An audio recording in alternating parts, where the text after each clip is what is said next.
நாம் தமிழ் கட்சிக்கு அவ்வளவு அழைப்புகள் வருது. எல்லா கட்சிகளும் எங்களை கூட்டணி கூப்பிடுறாங்க. அண்ணன் சீமானை முதல்வரா நிறுத்தி இங்க வந்துட்டு நாங்க சந்திக்க தயார்னு சொல்லி இது வரைக்கும் 2 கட்சிகளுக்கு மேல சொல்லிட்டாங்க. எந்தெந்த கட்சிகள் குறிப்பிட முடியுமா? நாம அதை வெளிப்படையா சொல்லணும்னா அவர்கள் சொல்லணும்னு நான் திரும்பவும் சொல்றேன். அது வரட்டும், காலம் வரும், அவங்க சொல்லுவாங்க. நாம் தமிழ் கட்சி தலைமையில ஒரு மிகப்பெரிய கூட்டணி அமைக்கணும் அப்படின்னா அதற்குண்டான வாக்கு சதவீதத்தை நாம் தமிழ் கட்சி நிரூபிச்சிருக்கு.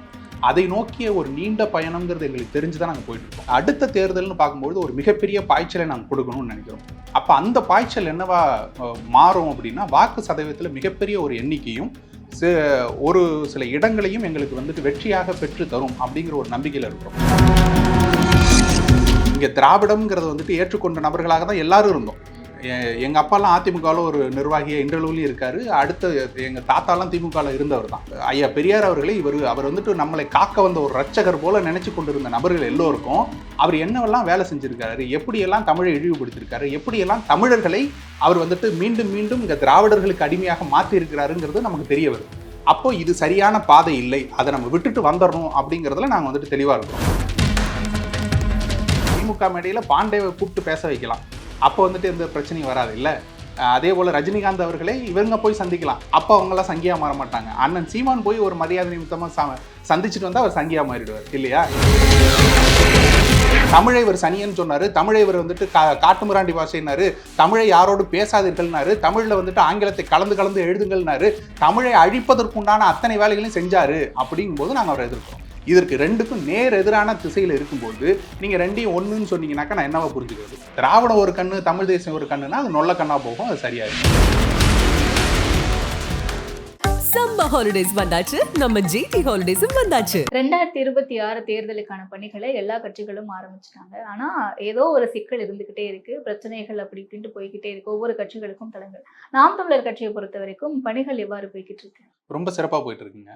அண்ணன் வந்துட்டு ஒவ்வொரு தொகுதிக்கும் தனிப்பட்ட முறையில் நேரடியாக போய் அங்கே இருக்கக்கூடிய நிர்வாகிகளை சந்தித்து கட்டமைப்பை மறுகட்டமைப்பு செஞ்சு, இன்னும் சொல்லப்போனால் தொகுதிகளை இன்னும் உடச்சி பிரித்து அதுக்குண்டான பொறுப்புகளை நிரப்பி கட்டமைப்பை மிகப்பெரிய அளவில் வலுப்படுத்தி கொண்டு வர்றாரு. அது மட்டும் இல்லாமல் பல இடங்களுக்கு வேட்பாளரை வந்துட்டு தேர்வு செஞ்சு வேட்பாளரை அறிவித்து உள்கட்சிக்குள்ளேயே வந்துட்டு வேட்பாளர்களை அறிவித்து நீங்கள் இவங்களை வச்சு வேலை செய்யுங்க அப்படிங்கிற மாதிரி தொகுதி பொறுப்பாளர்களுக்கும் வேட்பாளர்களை அறிமுகப்படுத்தி கொண்டு போய் சேர்த்து அதையும் வந்துட்டு ஒரு பணியாக எடுத்து முன்னெடுத்து கொண்டிருக்கோம். இப்போ ஒரு வருட காலம் இருக்கும்பொழுதே நம்ம வந்துட்டு வேட்பாளர்கள் அங்கே வேலை செய்ய ஆரம்பிக்கிறாங்கும் போது தொகுதிக்குள்ள ஒரு பரிச்சயமான முகமாகவும் அந்த வேட்பாளர்கள் மாறுறாங்க. அப்படியாக ஒரு வலுவான தேர்தலை நோக்கி எதிர்கொள்ள காத்திருக்கிறது நாம் தமிழர். ஓகே, நாம் தமிழர் கட்சி அப்படின்னாலே தனியா வேலைகள் போய்கிட்டு இருக்கு அப்படின்ற மாதிரி தான் இருக்கு. ஏன்னா தேர்தல் அப்படின்ற காலம் வரும்போது எல்லாருமே கூட்டணி குறித்தான பேச்சுவார்த்தைகளை தான் தேர்தலுக்காக நெருங்கிட்டு இருக்கோம் அப்படின்ற மாதிரி இருக்கும். இப்ப நாம் தமிழர் கட்சியை பொறுத்த வரைக்கும் சமீபத்துல சீமான் அவர்கள் பேசும்போது ஊழல் குறித்து பேச தயாரா இருக்கீங்க அப்படின்னா நாங்க உங்களோட கூட்டணி வைக்க தயாரா இருக்கோம் அப்படின்ற மாதிரி சில கட்சிகளை குறிப்பிட்டு பேசுறாரு. அப்படியா, தயாரா இருக்கீங்களா கூட்டணிக்கு? நாங்க எப்பயுமே சொல்லியிருக்கோங்க, கட்சி ஆரம்பிச்ச காலத்துல இருந்து ஒரு கொள்கையை நம்ம சொல்றோம். இங்க இருக்கக்கூடிய ஆரிய திராவிட கட்சிகளோட கூட்டணி எப்பொழுதும் இல்லை. மாற்றாக வரக்கூடிய கட்சிகள் வர்றாங்க அப்படின்னா அவங்க தூய உள்ளத்தோட நேர்மையாக வந்து நிற்க போராடுறாங்க அப்படின்னா, அதுவும் நாம் தமிழ் கட்சியின் கொள்கைகளை தலைமையேற்று வர்றாங்கன்னா அவங்களோட கூட்டணி வைக்கிறதுக்கு தயாரா தான் இருக்கிறோம். அது ஆரம்ப காலத்திலேருந்து நாம் தமிழ் கட்சியை சொல்லி கொண்டுதான் வருது. ஆனா அதுக்குண்டான ஒரு ஆளுமை வளர்க்கணும் இல்லையா. நாம் தமிழ் கட்சி தலைமையில ஒரு மிகப்பெரிய கூட்டணி அமைக்கணும் அப்படின்னா அதற்குண்டான வாக்கு சதவீதத்தை நாம் தமிழ் கட்சி இங்க நிரூபிச்சிருக்கணும். அதை நோக்கிய ஒரு நீண்ட பயணம்ங்கிறது எங்களுக்கு தெரிஞ்சுதான் நாங்க போயிட்டு இருக்கோம். இப்போ 1% வாக்கை எடுத்திருந்த எந்த கட்சியா இருந்தாலும் அது தேய்ந்து காணாமல் போனதுதான் வரலாறு. இந்திய அளவிலே வரலாறு அதுதான் இருக்கு. ஆனா இங்க ஒரு கட்சி தமிழ் தேசியங்கிற ஒரு புதிய சித்தாந்தத்தை பேசி மக்கள் மத்தியில மீண்டும் மீண்டும் தன்னை வந்துட்டு நிலைநிறுத்தி காமிச்சு ஓட்டுக்கு 1 பைசா காசு கொடுக்காம, மற்ற கட்சி வந்துட்டு ஓட்டுக்கு காசு கொடுத்தே காணாம போயிருக்காங்க, கரைஞ்சிருக்காங்க, ஒண்ணுமே எல்லாம் போயிருக்காங்க.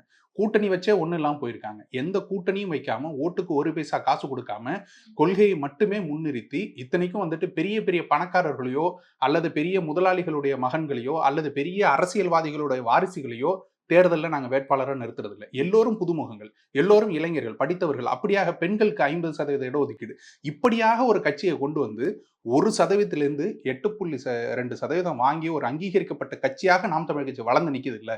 இது அடுத்த தேர்தல்னு பார்க்கும்போது ஒரு மிகப்பெரிய பாய்ச்சலை நாங்கள் கொடுக்கணும்னு நினைக்கிறோம். அப்ப அந்த பாய்ச்சல் என்னவா மாறும் அப்படின்னா வாக்கு சதவீதத்தில் மிகப்பெரிய ஒரு எண்ணிக்கையும் ஒரு சில இடங்களையும் எங்களுக்கு வந்துட்டு வெற்றியாக பெற்று தரும் அப்படிங்கிற ஒரு நம்பிக்கையில இருக்கிறோம். அப்ப அந்த வெற்றியும் இந்த வாக்கு சதவீதமும் நாம் தமிழ் கட்சி இங்க ஒரு அசைக்க முடியாத சக்திங்கிறத எல்லா கட்சிக்கும் நிரூபிச்சு காட்டும். அப்படி நிரூபிக்கும் பொழுது மற்ற கட்சிகள் எல்லோரும் நாம் தமிழ் கட்சியின் தலைமையை ஏற்று இங்க வருவாங்க. அப்பதான் இங்க வந்துட்டு ஒரு தமிழ் தேசியங்கிற ஒரு விஷயம் பிறக்கும். அதை நோக்கி தான் நாம் தமிழ் கட்சி நகருது. அதனாலதான் நாங்க இந்த கூட்டணி கணக்குகளுக்குள்ள சிக்காம இதுக்குள்ள வந்துட்டு போயிட்டு திரும்ப திரும்ப ஒரு சீட்டுக்கும் 2 சீட்டுக்கும் எங்களுடைய உரிமைகளை அடகு வைக்காம நாங்க தனிச்சே போராடுறதுக்கு தனிச்சே களமாடுறதுக்கு உண்டான முக்கியமான காரணங்கிறது இதுதான். இல்ல இப்ப யார சுட்டி காட்டுறாரு அவரு சீமான் அவர்கள்? ஊழல் குறித்து பேச நீங்க தயாரா இருக்கீங்க அப்படின்னா நாங்க கூட்டணிக்கு தயார் அப்படின்ட்டு. நாங்க எல்லாரையும் தான் சொல்றோம். நீங்க ஊழலை எதிர்க்கக்கூடிய நபரா அப்படின்னாக்க அதிமுக எதிர்க்குமா? எதிர்க்கிறதுக்கு அவர்களுக்கு உண்டான திராணி இருக்கிறதா? அவர்களுக்கு உண்டான ஒரு நியாயம் இருக்கா? இல்ல. திமுக எதிர்க்குமா? எதிர்க்கிறதுக்கு அவர்களுக்கு உண்டான நியாயம் இருக்குதா? இல்ல.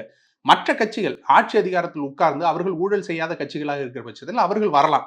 வரும்பொழுது அவர்கள் ஊழலை நேரடியாக 2 கட்சிகளையும் அதிமுகவும் எதிர்க்கணும், திமுகவும் எதிர்க்கணும். அந்த அளவுக்கு உண்டான தைரியம் உங்களுக்கு இருக்குதா? நீங்க 2 கட்சியும் எதிர்த்து நிக்கிறீங்க அப்படின்னாக்க உங்களை எங்களோடு சேர்த்துக்கொள்வதில் எந்த பிரச்சனையும் இருக்காது. ஓகே, மற்ற கட்சிகள் எல்லாருமே. மற்ற கட்சிகள்னா பாஜக, காங்கிரஸ் தவிர அதிமுக, திமுக, காங்கிரஸ், பிசிகவா இருக்கட்டும், பாமகவா எல்லா இருக்கட்டும், இந்த கட்சியும். மாதிரியான கட்சிகள் எல்லாருக்குமே ஒரு அறைகூவலா எடுத்துக்கலாமா? தமிழக வெற்றி கழகம் தமிழக வெற்றி கழகத்துக்கும் ஏன்னா இன்னைக்கு ஸ்ட்ராங்கா அவங்க ஊழலை எதிர்த்துக்கிட்டு இருக்காங்க. 2-3 மேடைகள்ல விஜய் அவர்கள் பேசும்போது ஊழல் குறித்து ஸ்ட்ராங்கா பேசியிருக்காரு. ஊழல் எதிர்க்கக்கூடிய கட்சியோட கூட்டணி வைக்க தயார் அப்படின்னா தாவேக்கா சொல்றீங்களா? நாங்க தாவேக்கா வர்றதுக்கு முன்னாடியே, கட்சி ஆரம்பிக்கிறதுக்கு முன்னாடியே அண்ணா வந்துட்டு பல இடங்கள்ல சொல்லியிருந்தாரு. தம்பி கூட்டணிக்கு வந்தார், அவரோடு சேர்ந்து பயணிக்கிறதுல எந்த பிரச்சனையும் இல்லைங்கிறத சொல்லியிருந்தார். இன்னும் சொல்லப்போனா அவரை வந்துட்டு மற்ற கட்சிகள் அத்தனை பேரும் வந்துட்டு எதிர்த்த போது ஒற்றை நபராக நின்று நீ வா, வந்து அரசியல் செய்யணும், நீங்க வரணும் அப்படிங்கறத வந்துட்டு வரவேற்றது அண்ணன் தான். எங்க முரண் வருது அப்படின்னு பாத்தீங்கன்னாக்க, அவர்கள் நாங்கள் எந்த திராவிடத்தை எதிர்த்து தமிழ் தேசியம் என்ற ஒரு சித்தாந்தத்தை இங்க மக்கள் மத்தியில விதைச்சு அதை கொஞ்சம் கொஞ்சமா கொண்டு வந்து ஒரு அறுவடைக்கு வரும்போது அந்த அறுவடைக்கு வர்ற வயல்ல வந்துட்டு திரும்ப உழுதுட்டு போனா எப்படி இருக்கும்? அது போல நீங்க வந்துட்டு திரும்ப நாங்க வந்துட்டு பெரியார் தான் எல்லாத்தையும் செஞ்சாரு, இங்க வந்துட்டு திராவிடம் தான் எல்லாத்தையும் செஞ்சதுன்னு நீங்க திராவிடத்தை தூக்கி கொண்டு வரும்பொழுது அது சித்தாந்த எதிரியாக மாறி போகுது. நாங்க கொள்கை ரீதியாக தான் மாறுபடுறோமே தவிர அவர்கள் வந்துட்டு ஒரு தூய ஒரு ஆற்றலாக அவங்க வர்றாங்க அப்படின்னா அவர்களை ஏற்றுக்கொள்றதுல எந்த பிரச்சனையும் இல்லை. சித்தாந்த ரீதியாக அவர்கள் மீண்டும் இல்லை, தமிழ் தேசியம் தான் சிறந்த சித்தாந்தம், நாங்கள் எங்களது புரிதல் மாறிவிட்டது அப்படின்னு சொல்லிட்டு அவர்கள் வருவார்களே ஆனால் கூட்டணியில அவர்களை சேர்த்துக் கொள்றது எந்த பிரச்சனையும் இல்லை. ஓகே, நான் ஒரு காலகட்டத்துல பெரியார் அவர்களை மேடைகள்ல சீமான் அவர்களே பெருமையா பேசியிருக்காரு. அப்படின்ற பட்சத்துல இப்ப தாவேக்காவும் பெரியார் கொள்கை தலைவரா எடுத்திருக்காங்க அப்படின்னும் போது கூட்டணி போறதுல சிக்கல் இருக்கு. நான் அதை தான் சொல்றோம். நாங்க ஒரு புரிதல் மாறுது இல்லையா? இங்க திராவிடம்ங்கிறத வந்துட்டு ஏற்றுக்கொண்ட நபர்களாக தான் எல்லாரும் இருந்தோம். எங்க அப்பாலாம் அதிமுகவில் ஒரு நிர்வாகியா இன்றளவுலயும் இருக்காரு. அடுத்த எங்க தாத்தாலாம் திமுகவில் இருந்தவர் தான். அப்படி இருக்கும்பொழுது இந்த திராவிடத்துக்குள்ளே தான் எல்லாரும் வளர்ந்து வர்றோம். ஆனா இங்க 2009க்கு பிறகு ஒரு மிகப்பெரிய புரிதல் மாற்றமே எல்லாமே வருது. அப்போ தமிழர்களுடைய வேர் தேடி நம்ம போகும்பொழுது தமிழர்கள் எங்கெல்லாம் வீழ்த்தப்பட்டிருக்காங்கிறது மீண்டும் மீண்டும் நம்ம வந்துட்டு தேடிக்கொண்டே இருக்கும்பொழுது பல விஷயங்கள் நமக்கு புரிய ஆரம்பிக்குது. அப்போ நம்ம வந்துட்டு ஐயா பெரியார் அவர்களே அவர் வந்துட்டு நம்மளை காக்க வந்த ஒரு ரட்சகர் போல நினைச்சு கொண்டிருந்த நபர்கள் எல்லோருக்கும் அவர் என்னவெல்லாம் வேலை செஞ்சிருக்காரு, எப்படியெல்லாம் தமிழை இழிவுபடுத்திருக்காரு, எப்படியெல்லாம் தமிழர்களை அவர் வந்துட்டு மீண்டும் மீண்டும் இங்க திராவிடர்களுக்கு அடிமையாக மாத்தி இருக்கிறாருங்கிறது நமக்கு தெரிய வருது. அப்போ இது சரியான பாதை இல்லை, அதை நம்ம விட்டுட்டு வந்துடணும் அப்படிங்கிறதுல நாங்க வந்துட்டு தெளிவா இருக்கிறோம். அப்ப மீண்டும் திராவிடத்துக்குள்ள போய் விழணும் அப்படிங்கறத வந்துட்டு விஜய் அவர்கள் சொல்வாரே ஆனால் எங்களோட கூட்டணிங்கிறது பொருந்தா கூட்டணியாக போய்விடும். அப்போ அவர் அந்த திராவிடத்தை விட்டுட்டு தமிழ் தேசியம் தான் எனது கண், இந்த மண்ணின் கண்ணுன்னு அவர் சொல்லி வர்றாருன்னா நாம வந்து ஏத்துக்கலாம். திராவிடம் ஒரு கண்ணு, தமிழ் தேசியம் ஒரு கண்ணுன்னா அது நொல்ல கண்ணா போகும், அது சரியா இருக்காது. ஆனா எங்களுடைய நேர்காணல்ல அரசியல் விமர்சகர் ரவீந்திரன் துரைசாமி அவர்கள் பேசும்போது தமிழக வெற்றி கழகத்தில இருந்து ஆதவர்ஜுனா அவர்கள் நாம் தமிழர் கட்சியில சீமான் அவர்களை சந்திக்கிறதுக்காக அப்பாயின்மெண்ட் கேட்டதாகவும் சீமான் அவர்கள் அதை மறுத்துட்டதாகவும் ஒரு தகவலை பதிவிடுறாரு. உண்மைதானா அது? வெளிப்படையாக அந்த அளவுக்கு வந்துட்டு நம்ம சொல்லணும்னாக்கா அது அவர்களே வந்து நேர்ல சொல்லணும். அண்ணனும் சொல்லணும், இல்லைனாக்கா ஆதவர்ஜுனா சொல்லணும். 2 பேர்ல ஒருத்தவங்க சொல்லும்போது தான் அதோடைய உண்மைத்தன்மைங்கிறது வெளிப்படும். நாம சொல்றது எல்லாமே வந்துட்டு ஒரு ஹேசியமா தான் போகும். ஆனா இப்போ அப்படியான ஒரு நகர்வு நகர்த்தப்படுதா அப்படின்னு கேட்டா நகர்த்தப்படுது. ஏன் அப்படின்னு பாத்தீங்கன்னாக்க விஜய் அவர்களுடைய கதவுகள் யாருக்காக திறக்கப்பட்டிருந்ததோ, அவர் வந்துட்டு விசிகா வரும்னாரு, காங்கிரஸ் வரும்னாரு, அந்த ஒரு கூட்டணியை மெகா கூட்டணியை தன் தலைமையில அமைக்கலாம் அப்படின்னு நினைச்சாரு. அது அமையாம போயிருச்சு. அடுத்தது எடப்பாடியோட ஒரு கூட்டணி வச்சு துணை முதல்வரோ அல்லது வந்துட்டு 2 ஆண்டுகளுக்கு 2.5 ஆண்டுகளுக்கு நீங்கள் முதல்வர் நாங்க முதல்வர்னு வந்துட்டு ஒரு கூட்டணி கணக்கை ஒன்று இது பண்ணாங்க. அதெல்லாம் அதிமுக எவ்வளவு பெரிய கட்சி, அவங்க வந்துட்டு பலம் நிரூபிக்காத ஒருவருக்கு மொத்தத்தையும் தூக்கி கொடுக்கறதுக்கெல்லாம் அவங்க வந்துட்டு தயாரா இல்லை. 70 சீட்டு கேட்டு பார்த்தாங்க, அதுவும் தயாரா இல்லைங்கும் போது அப்ப இது எங்க திரும்பி வருதுன்னா திரும்பவும் தனித்து விடப்பட்ட ஒரு நிலைமைக்கு வர நாம் தமிழ் கட்சி தனிச்சு நிக்கிறதுக்கும் இதுக்கும் ஒரு மிகப்பெரிய மாறுதல் இருக்கு. என்னன்னா நாம வந்துட்டு எல்லா சாப்பாடும் இருந்தும் சாப்பிடாம இருக்கிறது பேரு விரதம். சாப்பாடே கிடைக்கல, வயித்துல பசியோட இருக்கோங்கிறது பேர் பட்டினி. இப்ப நாங்க விரதத்துல இருக்கிறோம். நாங்க வந்துட்டு நாம் தமிழர் கட்சிக்கு அவ்வளவு அழைப்புகள் வருது. எல்லா கட்சிகளும் எங்களை கூட்டணி கூப்பிடுறாங்க. அண்ணன் சீமானை முதல்வரா நிறுத்தி இங்க வந்துட்டு நாங்க சந்திக்க தயார்னு சொல்லி இது வரைக்கும் 2 கட்சிகளுக்கு மேல சொல்லிட்டாங்க. எந்தெந்த கட்சிகள் குறிப்பிட முடியுமா? நாம அதை வெளிப்படையா சொல்லணும்னா அவர்கள் சொல்லணும்னு நான் திரும்பவும் சொல்றேன். அது வரட்டும், காலம் வரும், அவங்க சொல்லுவாங்க. இப்ப அப்படியாக நிலைமைகள் வரும்பொழுது இங்க நாம் தமிழர் கட்சி இந்த கூட்டணியோடலாம் நாங்க சேர மாட்டோம். நாங்கள் தனித்து தான் களமாடுவோம். எங்களுக்குன்ற ஒரு கொள்கை இருக்கிறது. இந்த கொள்கையில் சமரசம் வைத்துக்கொண்டு நம்ம வந்துட்டு கோடிகளை வாங்கி கொண்டோ அல்லது ஒரு சில சீட்டுகளுக்காக நம்ம வந்துட்டு மீண்டும் இந்த தற்காலிக வெற்றிக்காக நிரந்தர வெற்றியை விட்டு கொடுக்கிறதோ அந்த போல வந்துட்டு செய்யக்கூடாதுங்கிறதுல நாம் தமிழர் கட்சி உறுதியாக நிற்கிறது. அதனால நாங்க விரதத்துல இருக்கிறோம். ஆனா இப்ப பட்டினி போடப்பட்ட ஒரு நபராக அவர் வந்துட்டு மாறினது பிறகு மீண்டும் யாரோட கூட்டணி வைக்கலாம்னு அவங்க வந்துட்டு தேடிக்கொண்டு இருக்கிறார்கள். அதில் நாம் தமிழர் கட்சியும் ஒரு கட்சியாக இருக்குதுங்கிறத சொல்றாங்க. வரட்டும், காலம் எப்படி தீர்மானிக்குங்கிறத பார்ப்போம். நம்ம திரும்பவும் சொல்றோம், திராவிடத்தை அவர்கள் விட்டுவிட்டு தமிழ் தேசியம் தான் எங்கள் பாதை என்று தேர்ந்தெடுத்து வருவார்களே ஆனால் அது பொருந்தி போகக்கூடிய கூட்டணியாக இருக்கும். அதுக்கு வந்துட்டு அண்ணன் செவி சாய்ப்பார். ஆனால் நீங்க திரும்பவும் திராவிடத்தை தூக்கி கொண்டு வந்துட்டு இங்க பெரியார் தான் எல்லாத்தையும் செஞ்சாருன்னு சொல்லி கொண்டு வரும்போது அது கூட்டணிக்குள்ள அண்ணன் சேர்த்துக்க மாட்டார். தமிழக அரசியல் களத்தை பொறுத்த வரைக்கும் 8% அப்படிங்கறத நம்ம நிச்சயமா உதாசீனப்படுத்த முடியாது. அப்படின்னும் போது நிறைய டிமாண்ட்ஸ் வந்துட்டு இருக்கு. ஆல்ரெடின்னு சொன்னீங்க கூட்டணி குறித்து. சீமான் அவர்களையே முதல்வர் வேட்பாளரா நாங்க அறிவிக்கிறோம் அப்படின்ட்டு கூட்டணிக்கு வரதா. பட் நீங்க ஏன் அதை வேண்டாம்னு சொல்றீங்க? இதை வச்சு டிமாண்ட் பண்ணி நமக்கு அது ஒரு பெரிய வாய்ப்பு தானே. ஏன் ஒரு விஷயத்த நம்ம புரிஞ்சுக்கணுங்க. நம்ம கொள்கையில எப்ப சமரசம் செய்து கொண்டு நம்ம உள்ள போறோமோ, உதாரணத்துக்கு இப்ப வந்துட்டு ஐயா ரவீந்திரன் துரைசாமி மீண்டும் மீண்டும் பதிவு செஞ்சுக்கிட்டு இருக்கிறது போல பாஜக வந்துட்டு அண்ணன் சீமானை ஒரு முதல்வர் வேட்பாளராக அறிவிச்சு அவங்க உள்ள கொண்டு வரணும்னு நினைக்கிறாங்கன்னு வச்சுக்கோங்க. அதை இந்த காலகட்டத்துக்கு நமக்கு ஒரு வெற்றியாக அமையுமே. அது வந்துட்டு ஒரு மத்தியில் ஆட்சி அதிகாரத்தில் இருக்கக்கூடிய ஒரு கட்சியாக இருக்கிறதே, அதை நம்ம ஏற்றுக்கொண்டு போனாக்க நமக்கு வந்துட்டு ஒரு மிகப்பெரிய பணபலம் வரும். அவங்க தேர்தலுக்கு அவ்வளவு செலவு பண்ணுவாங்க, வெற்றிக்காக அவ்வளவு உழைப்பாங்க, இவிஎம் மிஷின்ல என்னெல்லாம் கோல்மால் பண்ண முடியுமோ எல்லாத்தையும் பண்ணுவாங்க, வெற்றி பெற கூட வைப்பாங்க. பல மாநிலங்கள்ல அது போல வந்துட்டு அவங்க செஞ்சிருக்கிறாங்க. ஒரு சில சீட்டுகள் குறைஞ்சா கூட பேரம் பேசி வேற இடத்துல இருந்து வாங்கி கூட அவங்க வந்துட்டு முதல்வராக உட்கார வைப்பாங்க. இது எல்லாமே கூட நடக்குங்க. முதல்வராக கூட வந்து உட்காந்துடலாம். ஆனா அதுக்கு பிறகு என்ன பண்ண முடியும்? தமிழர்களோட உரிமையை எடுத்து பேசணும் அப்படின்னாக்க இங்க எதிர்த்து பேசக்கூடியதை யாரை எதிர்த்து பேச வேண்டியது இருக்கு? இங்க மத்திய அமைச்சர்களே, அங்க இருக்கக்கூடிய ஆட்சி அதிகாரத்தை எதிர்த்து கேள்வி கேட்க வேண்டிய நிலைமையில நம்ம இருக்கிறோம். மும்மொழி அவங்க திணிக்கிறாங்கன்னா எதிர்த்து கேட்க வேண்டியது மத்திய அமைச்சகத்தை தான். இப்ப இங்க வந்துட்டு அவர்கள் அந்த டீலிமிட்டேஷன் மூலமா நம்மளுடைய உரிமைகளை பறிப்பார்களேனா அவர்களுக்கு எதிராக கேள்வி கேட்க வேண்டியது நாம தான் இங்க கேள்வி கேட்க வேண்டியதா இருக்கு. அப்ப இப்படி ஒரு நிலைமையை வைத்துக்கொண்டு அவர்களுடைய தயவுல ஆட்சி அமைச்சிட்டு உட்கார்றோம்னாக்க அதுக்கு உட்காராமலே இருக்கு. கேள்வி கேட்க முடியாது. நம்ம தமிழர்களுக்காக இங்க வந்துட்டு எந்த வேலையும் செய்ய முடியாதுங்கிற பட்சத்துல நீங்க முதல்வராக உட்கார்ந்தாலும் எந்த வேலையும் செய்ய முடியாது. ஐயா எடப்பாடியார் உட்கார்ந்து இருந்தார் இதுக்கு முன்னாடி 4 வருஷத்துக்கு. என்ன அவரால் செய்ய முடிஞ்சிச்சு? பாஜகவின் தயவுல உட்கார்ந்து இருந்தார். அப்ப பாஜகவின் தயவுல உட்கார்ந்து இருக்கும்போது அவரால் எந்த கேள்வியும் எதிர்த்து கேட்க முடியாது மத்திய அரசை எதிர்த்து. ஆனா அந்த மாதிரி ஒரு நிலைமையில நாம் தமிழர் கட்சி உட்காருமே ஆனால் அது மக்கள் மத்தியில நாம் தமிழர் கட்சியினுடைய பேரையும் கெடுக்கும். அதற்கு பிறகு நாம் தமிழர் கட்சி அழிந்து போவதற்குண்டான வேலையும் செய்யும். நாங்கள் கொண்டிருக்கக்கூடிய கொள்கைக்கும் அது நேர் எதிராக இருக்கும். தொண்டர்களே, நாம் தமிழ் கட்சியின் தொண்டர்களே அதை உதாசீனப்படுத்திட்டு உதவி எறிஞ்சிட்டு போவாங்க. நீங்க ஆட்சி அதிகாரத்தில் உட்கார்றது இல்லை எங்களுடைய நோக்கம். அது புரியுது.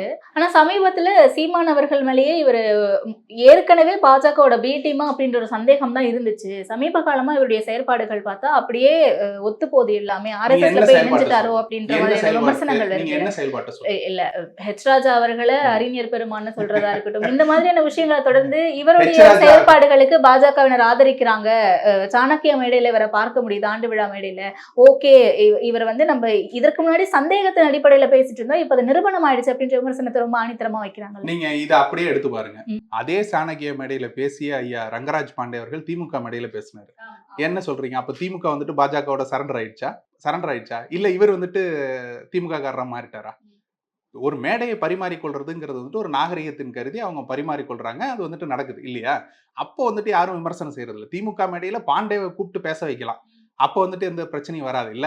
அதே போல ரஜினிகாந்த் அவர்களை இவங்க போய் சந்திக்கலாம். அமைச்சர்கள் அன்பில் மகேஷ் சந்திக்கலாம், உதயநிதி சந்திக்கலாம், எல்லாரும் சந்திக்கலாம். அப்ப அவங்க எல்லாம் சங்கியா மாற மாட்டாங்க. அண்ணன் சீமான் போய் ஒரு மரியாதை நிமித்தமா சந்திச்சுட்டு வந்தா அவர் சங்கியா மாறிடுவார் இல்லையா? இப்போ நீங்க இதை வைக்கக்கூடிய ஒரு பார்வை இருக்குல்ல, எல்லாருக்கும் ஒரு தரசுல வைங்க. இப்போ நாங்கள் ஐயா பெரியாரை எதிர்க்கிறோம் என்றால் அதற்கு ஒரு காரணம் இருக்குது. நீங்க என்ன சொல்றீங்க? பாஜக எதிர்க்குது, அதே போல சீமான் எதிர்க்கிறாரு, அதனால ரெண்டும் ஒரே டீம் அப்படிங்கிறீங்க. இப்ப நான் ஒரு கேள்வி எழுப்பணும்னு விரும்புறேன். நான் அதாவது சாத்தானை வழிபடக்கூடியவர்கள் எல்லோரும் வந்துட்டு என்ன செய்வாங்க? கடவுளை எதிர்ப்பார்கள். இப்ப தீக்காக்காரங்க என்ன பண்றாங்க?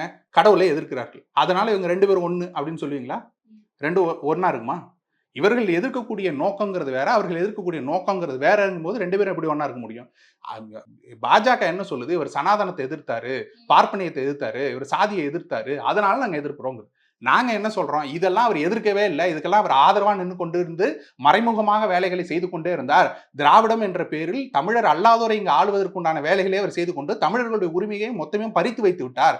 அதனால நாங்க எதிர்க்கிறோம். தமிழை இவர் சனியன்னு சொன்னாரு, தமிழை இவர் வந்துட்டு காட்டுமிராண்டி பாஷைனாரு, தமிழை யாரோடு பேசாதீர்கள்னாரு, தமிழ்ல வந்துட்டு ஆங்கிலத்தை கலந்து கலந்து எழுதுங்கள்னாரு, தமிழை அழிப்பதற்குண்டான அத்தனை வேலைகளையும் செஞ்சாரு அப்படிங்கும் போது நாங்க அவரை எதிர்க்கிறோம். இதற்கு 2க்கும் நேர் எதிரான திசையில இருக்கும்பொழுது நீங்க 2யும் ஒண்ணுன்னு சொன்னீங்கன்னாக்கா நான் என்னவா புரிஞ்சுக்கிறது?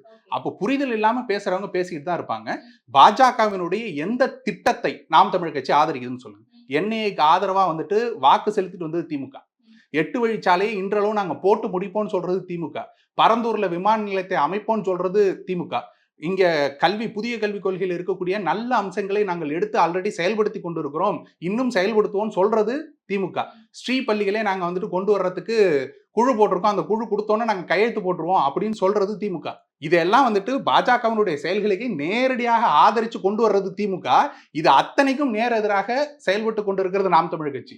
நீங்க எங்களை உங்க கையில வந்துட்டு ஒரு ஊடக வலிமை இருக்குங்கிற ஒரே காரணத்தினால இதை எல்லாத்தையும் மறைச்சிட்டு பாஜகவினுடைய பி டீம் நீங்க சொல்லி இன்னும் நீங்க என்ன நினைச்சு கொண்டிருக்கீங்க? தமிழர்கள்ட்ட குறிப்பாக சிறுபான்மையினர்னு இவங்க சொல்லக்கூடிய கிறிஸ்தவ இஸ்லாமிய மக்கள்கிட்ட நீங்க வாக்கை அறுவடை செஞ்சு கொள்ளலாம், மொத்தமாக அறுவடை செஞ்சு கொள்ளலாம் நீங்க நினைச்சு கொண்டே இருக்கிறீங்க. ஆனா அவர்கள் தெளிவாக பார்த்து கொண்டிருக்கிறார்கள் அரசியல் எங்கே நோக்கி போய் கொண்டிருக்கிறது. திமுக வந்துட்டு ஆட்சி அதிகாரத்தில் உட்கார்ந்த பிறகு பாஜகவை எதிர்க்கவே இல்லை. வெள்ளக்கூடிய பிடிச்சிட்டு அவங்க வந்துட்டு வாங்க மோடின்னு அழைச்சு கொண்டே இருக்கிறார்கள் தவிர எதிர்க்கவே இல்லை. எல்லா திட்டங்களையும் செயல்படுத்தி கொண்டிருக்கிறார்கள் இல்லவே இல்லை. அப்படியே நீங்க எடுத்து பாத்தீங்கன்னா கூட கிறிஸ்தவ இஸ்லாமியர்களுக்கு எதிராக நடக்கக்கூடிய வன்கொடுமைகளுக்கு, கொலைகளுக்கு எந்த ஒரு நடவடிக்கையும் இல்லாம அப்படியே திமுக கடப்பல போட்டு வைக்குது. இது எல்லாமே எங்க நடக்குதுன்னா திமுக ஆட்சியில எதை நம்பி அவர்கள் வாக்கு செலுத்தினார்களோ அந்த திமுக ஆட்சியில தான் நடக்குது. அப்போ இந்த பாஜக பூச்சாண்டி காட்டி இவர்கள் மீண்டும் மீண்டும் வாக்கை அறுவடை செய்யலாம் என்று திமுக நினைச்சு கொண்டிருக்கிறது இந்த தேர்தலில் வெல்லாது. சம்மர் ஹாலிடேஸ் வந்தாச்சு, நம்ம ஜிடி ஹாலிடேஸும் வந்தாச்சு.